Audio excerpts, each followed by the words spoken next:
With just a little bit of practice, you'll be able to get perfect smoked meat the way that you like it. Not everybody has the same taste in clothes or cars, and you don't in food, and certainly the way it tastes. So if you like smoked fish, once you learn the basics of it, you'll be able to alter the flavor by choosing the different types of wood that you personally like, and not that's what somebody sells you. That's not going to be the exact thing that you want. So this is how to do it. We've been smoking fish for a while now and enjoying it a lot, and I just want to pass this along so that you too can take different types of sausage or bacon or pork and make your own. As this here is my homemade smoker. I was out fishing. We caught about 6 5-pound salmon, and they were the pink, and so I needed to smoke them for my friend and I. So we came home and my wife brined it up, and I built this smoker in about an hour and a half, and the next day we smoked the fish. Since then we've smoked cheese. You're able to smoke sausage, pork, turkey. It's just about unlimited what you can smoke once you build your own smoker. And I don't know where you live or what the prices that you pay for smoked fish, but where I live on Vancouver Island, you can expect to pay $14 to $22 a pound for smoked fish. Cheese is 3 times the price of a non-smoked block of cheese, and salmon candy is $32 a pound, and in some places it's $1.25 for a 1 by 8 inch strip, and that strip isn't very thick. So it doesn't take you very long to realize just the saving that you'll have, as well as the delicious food you'll have for a snack. It's a much healthier snack. If the doctors told you that your good cholesterol is high and you need to eat more fish, smoked fish is a good way to go. I like mine a little bit more on the saltier side. I can have more salt than others, and so I don't rinse mine as much after we brine it. So that's something you can do. You can even rinse it according to taste for the saltiness, but you know, there are limits to everything. One of the mistakes I think that people make is they tend to put too much heat on the smoker. You know, they're in there and they're just excited about cranking up that old heat and getting it really hot in there. Well, low and slow is the way to go. So you brine your fish. I'll tell you how to do that here in a few minutes.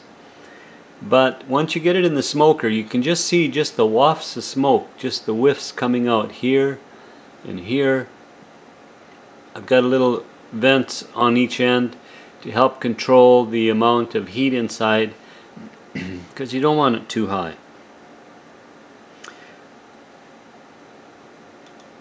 The advantage of lower heat keeps from drying out your fish.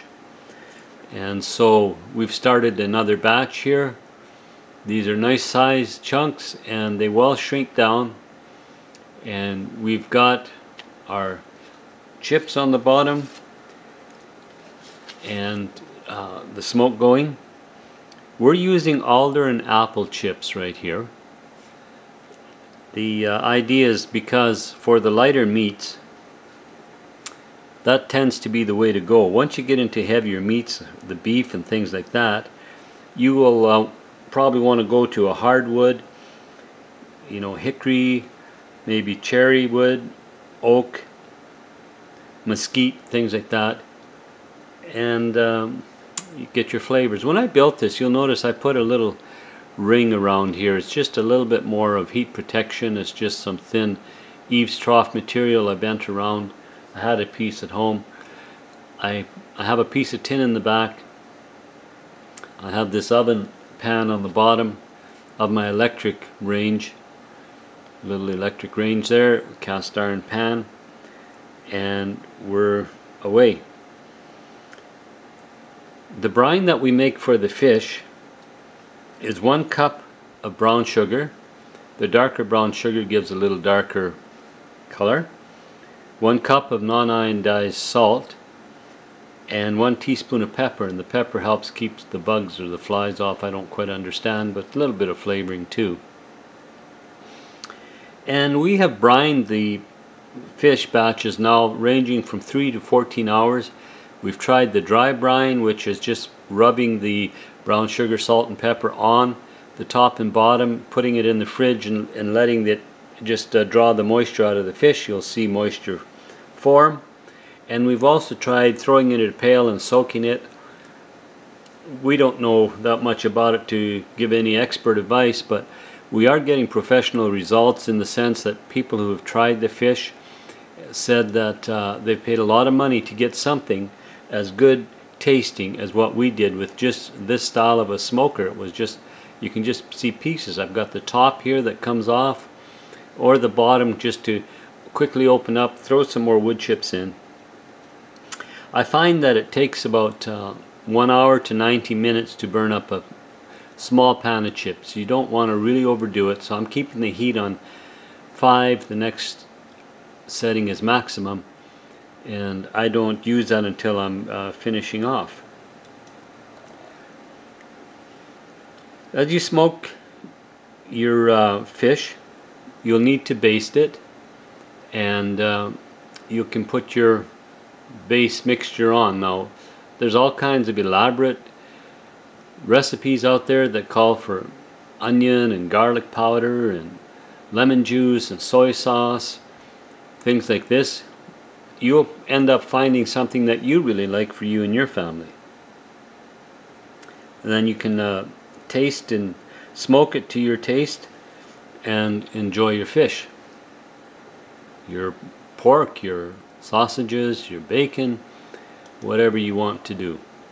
We basted about 3 to 4 times during the cooking. You can see this, the fish has shrunk in size, and it's coming along great.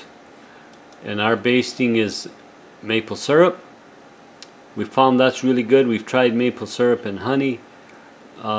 Personally, I think I'm going to stick with the maple syrup. That seems to be how we like it. One of the things you do not want to do is overload your smoker.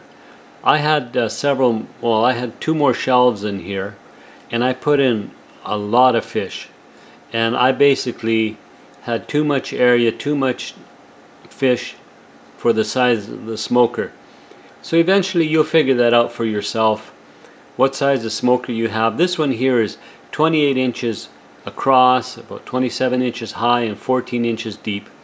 I've replaced this grill now. This is the only one I had. This is when I built it the first week, and I've since put in a wider pan, and I've cut down on one grate.